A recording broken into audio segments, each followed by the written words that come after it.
Every gardener has a moment in winter when the garden looks tired, the soil feels exposed, and the cold seems to take more from the ground than it gives. Most people think winter is a season when soil simply sleeps, but the truth is that winter can quietly damage soil structure, drain nutrients, and leave your beds weaker for spring, unless you protect them. There is one practice I rely on every single winter, and it has transformed my soil from compact and nutrient-starved to loose, rich, and full of life.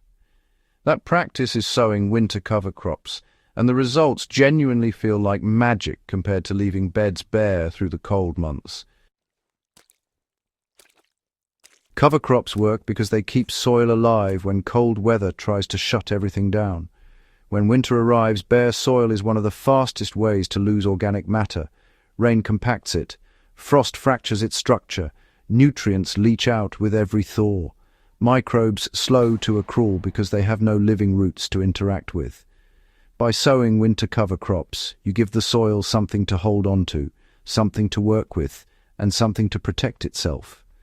Cover crops act as a living blanket, a biological shield that prevents erosion, keeps soil moisture balanced, and preserves microbial activity even when temperatures drop.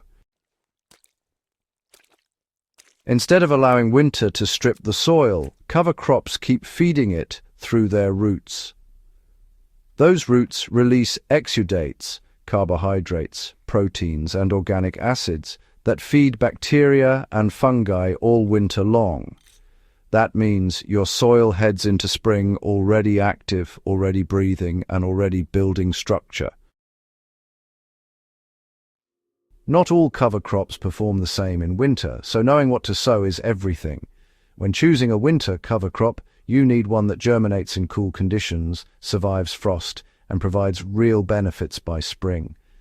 Rye, winter wheat, hairy vetch, crimson clover, and field peas are reliable choices because they can tolerate harsh weather and still produce enough biomass to change soil texture.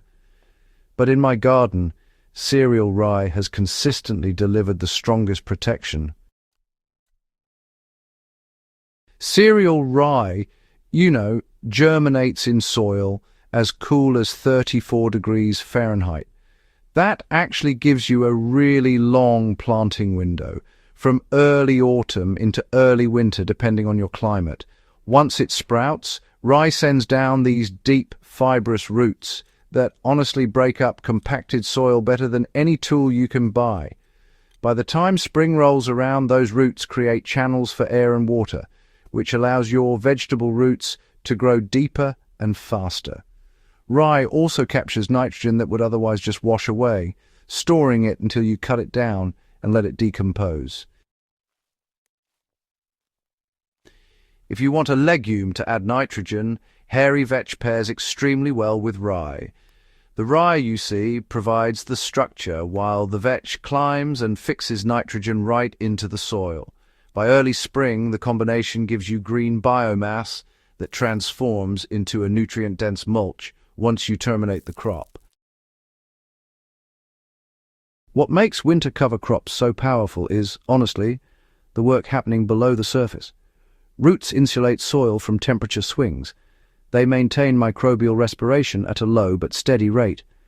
They also release compounds that hold soil aggregates together, preventing erosion and compaction. This is exactly why beds with cover crops stay soft and workable, while bare beds become crusty or waterlogged.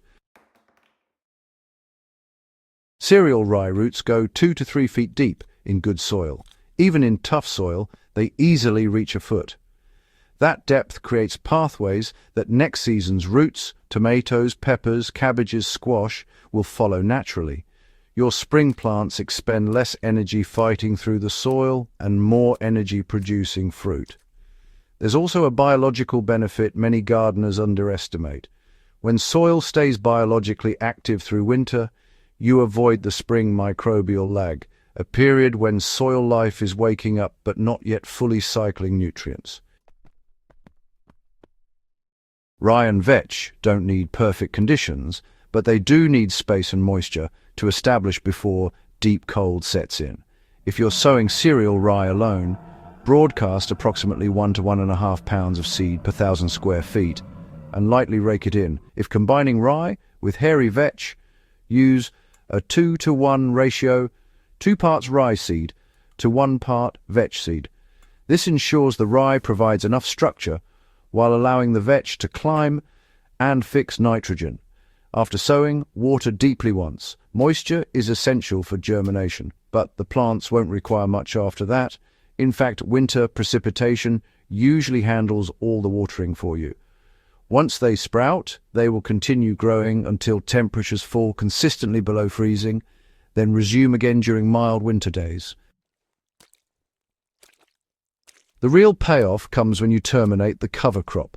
As spring approaches and you're 2 to 4 weeks from planting, cut the rye or vetch at ground level. Leave all biomass directly on the surface as mulch. Do not till it under unless you need fast breakdown. Letting it sit on top encourages slow decomposition, which feeds soil microbes and conserves moisture. Within a week, the cover crop begins breaking down. The soil underneath becomes darker, richer, and noticeably softer. Nutrients held in the plant tissues return to the soil right when your spring crops need them most.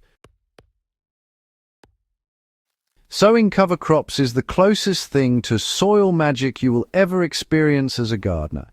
It stops erosion, builds organic matter, loosens compacted soil, protects microbes, increases fertility, and sets the stage for stronger yields. And the best part is how simple it is. Once you start sowing winter cover crops, you'll wonder why you ever left your soil bare. If you found this guide helpful, make sure to subscribe to Gentle Herb Living and share this video with other gardeners who want healthier, more resilient soil every season. Gentle Herb Gardening.